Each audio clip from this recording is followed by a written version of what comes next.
اس حدیث کو حضرت ابن عباس رضی اللہ تعالیٰ عنہ نے نقل کیا ہے۔ وہ فرماتے ہیں قال قال رسول اللہ صلی اللہ علیہ وسلم، رسول اللہ صلی اللہ علیہ وسلم نے ارشاد فرمایا، من آوى یتیما الی طعامہ و شرابہ،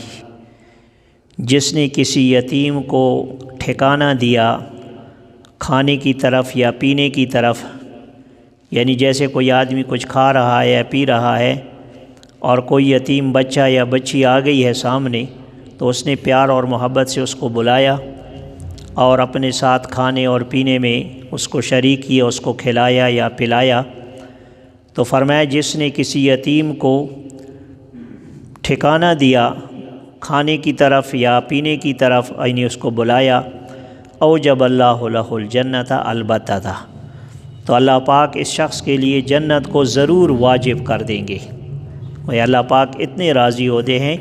کہ اس عمل کی وجہ سے اللہ تبارک و تعالیٰ اس شخص کے لیے جنت واجب کر دیتے ہیں کہ یہ جنت میں ضرور جائے گا۔ الا ان یعمل ذنبا لا یغفر، سوائے اس کے کہ اس نے ایسا کوئی گناہ کیا ہو جس کی بخشش نہیں ہوتی، مراد اس سے کفر اور شرک ہے۔ ہاں اگر وہ شخص شرک کرنے والا ہو، کفر کرنے والا ہو،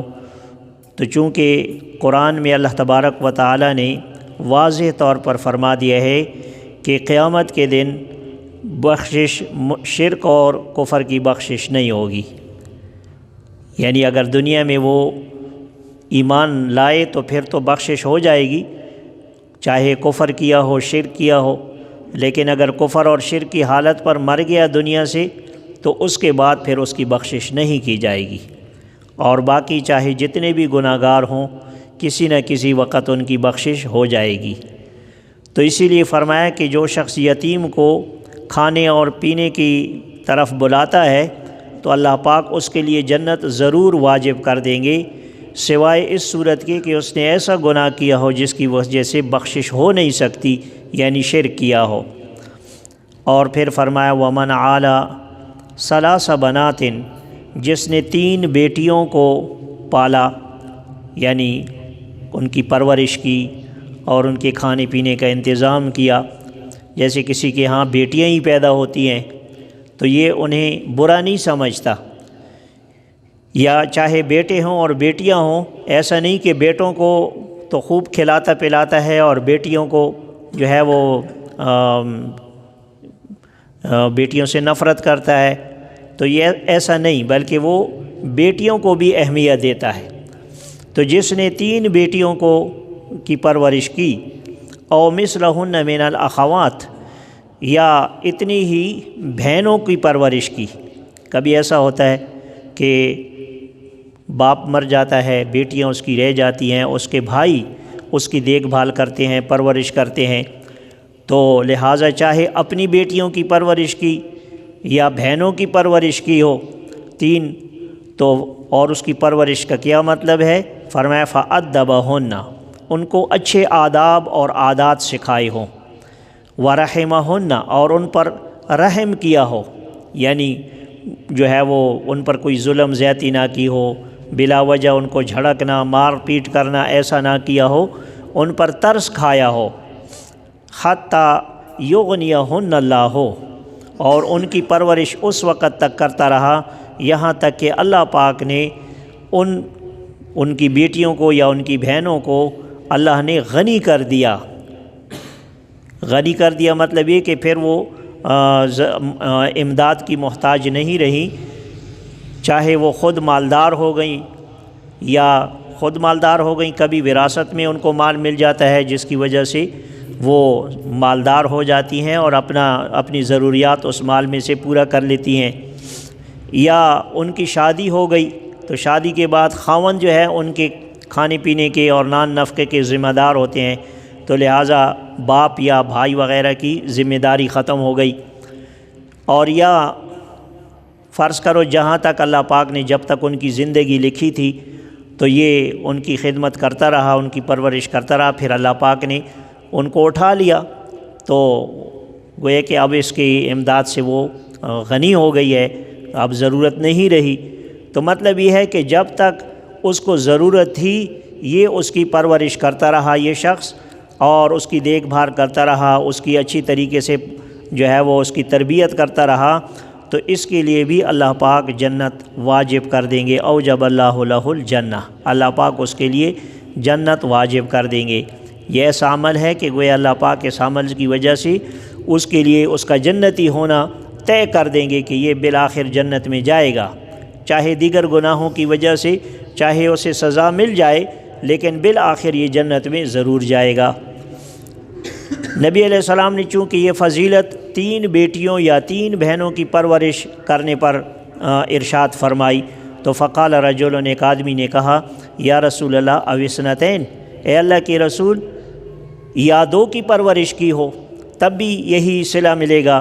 تو قال، نبی علیہ السلام نے فرمایا، او اثنتین، یا 2 کی پرورش کی ہو، یعنی ضروری نہیں ہے کہ 3 کی ہو، اگر 2 کی پرورش کی ہو، 2 کا موقع ملا ہے تب بھی اس کو یہی صلہ ملے گا۔ حتی لو قالوا او واحدتن، صحابہ کرام فرماتے ہیں کہ یہاں تک کہ اگر صحابہ ایک کے بارے میں پوچھتے لقال واحدتن، تو نبی علیہ السلام ایک کے بارے میں بھی یہی فرماتے۔ گویا نبی علیہ السلام کا انداز یہ بیان کر رہا تھا کہ اگر کسی کو ایک بیٹی یا بہن کی پرورش کا موقع ملا اور اس نے اچھے طریقے سے اس کی پرورش کی، اس کی دیکھ بھال کی، اس کی تعلیم و تربیت کی، تب بھی اس کو یہ اجر اور ثواب ملے گا۔ تو چونکہ یہ سب اللہ کے اختیار میں ہے کہ کسی کے ہاں ایک بیٹی پیدا ہوتی ہے، 2 ہوتی ہیں، 3 ہوتی ہیں، تو 3 تو زیادہ سے زیادہ ہیں، یعنی اس سے زیادہ ہوں پھر تو اور زیادہ اجر اور فضیلت ہوگی۔ 3 پر یہ فضیلت دی ہے کہ کیونکہ انسان عام طور پر فطرتاً پھر 1-2 کا تو گزارا کر لیتا ہے، پھر کہتا ہے یار اب تو 3 ہو گئی ہیں، تو اسی لیے 3 سے نبی علیہ السلام نے شروع فرمایا، اور بالفرض اگر کسی نے 2 کی پرورش کی یا 1 کی پرورش کی تو بھی اس کو یہی اجر اور ثواب ملے گا۔ اور پھر نبی علیہ السلام نے ایک اور بات ارشاد فرمائی، ومن اذهب اللہ بکریمتہ، اللہ تبارک و تعالی نے اگر کسی کی 2 قیمتی چیزیں اٹھا لی ہوں، اس سے لے لی ہوں، اور وہ اس پر صبر اور شکر کرتا رہا ہو، تو وجبت لہ الجنہ، اس کے لیے بھی جنت واجب ہو جائے گی۔ صحابہ کرام کو سمجھ نہیں آئی کہ 2 قیمتی چیزیں کیا چیزیں ہیں، تو پوچھ لیا، قیل یا رسول اللہ وما کریمتاہ، نبی علیہ السلام نے پوچھا کہ وہ 2 قیمتی چیزیں کیا ہیں، تو نبی علیہ السلام نے فرمایا، قال عیناہ، اس کی دونوں آنکھیں ہیں۔ مطلب یہ ہے کہ اگر کسی کی دونوں آنکھوں کی بینائی چلی گئی اور وہ نابینا ہو گیا اور اس نے اس پر صبر شکر سے کام لیا، بس اللہ کی تقدیر ہے، اللہ کا فیصلہ ہے، اس کو برداشت کرتا رہا۔ یہ مطلب نہیں ہے کہ اگر علاج ہو سکتا ہو تو علاج نہ کرے، علاج کرنا منع نہیں ہے،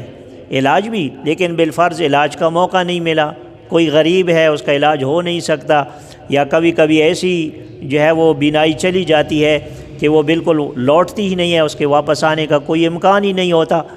تو کوئی بھی صورت ہو کہ وہ بینائی اس سے لے لی گئی، تو چونکہ یہ بہت قیمتی چیز ہے اور بہت اللہ کی نعمتوں میں سے ایک بڑی نعمت ہے، تو اس لیے اگر اس نے اس پر صبر کیا تو اللہ پاک اس کے بدلے میں اس کو جنت دے گا۔ تو دیکھو اللہ تبارک و تعالیٰ نے کیسی کیسی چیزوں پر جنت کے وعدے فرما رکھے ہیں، لہٰذا ہمیں چاہیے کہ ہمیں جو بھی جس قسم کے حالات بھی ہمارے سامنے آئیں، ہم ان کا حوصلے کے ساتھ اور صبر کے ساتھ اور ہمت کے ساتھ ان کا مقابلہ کریں، یعنی ان کا سامنا کریں، اور کسی قسم کی جو ہے اللہ کی تقدیر سے شکوہ شکایت نہ کریں، اور کوئی زبان سے ایسا کوئی کلمہ ناشکری کلمہ کفر نہ کہیں، جس طرح بعض لوگ ایسے مواقع پر کلمہ کفر تک بول اٹھتے ہیں، تو ان چیزوں سے اپنے آپ کو بچانا چاہیے، تو اللہ تبارک و تعالیٰ پھر اس کے بدلے میں جنت ہمیں دیں گے، اور جنت طے کر دی گئی، اللہ پاک مقرر کی ہوئی ہے کہ ایسے لوگوں کے لیے جنت ضرور ہوگی، واجب ہوگی ان کے لیے جنت۔ اسی طرح اگر گھر میں بچیاں ہیں، چاہے وہ یتیم ہیں، پھر تو اور زیادہ ان کی دیکھ بھال کی اجر و قیمت ہے، اجر و ثواب ہے، اور اگر بالفرض یتیم نہیں ہیں، اپنی بچیاں ہیں، تب بھی ان کی دیکھ بھال، ان کی خیر خبر اور ان کے ساتھ اچھا سلوک کرنے پر اتنا زیادہ اجر اور ثواب ہے۔ اسی طرح اگر کسی کی بہنیں ہیں، کبھی کبھار بعض بہنیں بیوہ ہو جاتی ہیں، ہاں جی، ان کا خاوند فوت ہو جاتا ہے اور ان کے بچے چھوٹے چھوٹے ہوتے ہیں، کوئی سہارا نہیں ہوتا، تو ایسی صورت میں بھائی اس کے ساتھ جو ہے وہ اس کی مدد کریں، اس کے ساتھ اچھا سلوک کریں اور اسے اپنے اوپر بوجھ نہ سمجھیں، تو یہ بہت زیادہ اجر اور ثواب والی باتیں ہیں۔ اللہ تبارک و تعالی ہم اور سب کو قرآن و سنت کی ان تعلیمات کے مطابق زندگی بسر کرنے کی توفیق عطا فرمائے۔ اللہم صلی اللہ